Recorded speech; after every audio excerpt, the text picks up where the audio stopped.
Hey guys, in this video, I will show you how to get live wallpapers on PC for free. All right, let's begin. First, open any web browser on your computer. Search for Lively Wallpaper and make sure you open the official website by Rox Danister. Scroll down and download the Windows installer, or you can also install it from the Microsoft Store.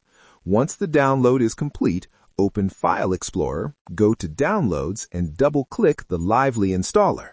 Follow the on-screen steps, accept the terms, choose the installation location, and complete the installation.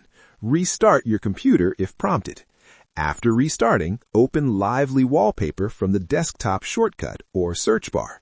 If it is hidden, click the Hidden Icons arrow in the bottom right and open it from there.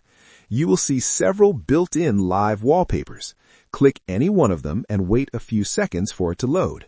To add custom live wallpapers, open your browser again and search for motion backgrounds.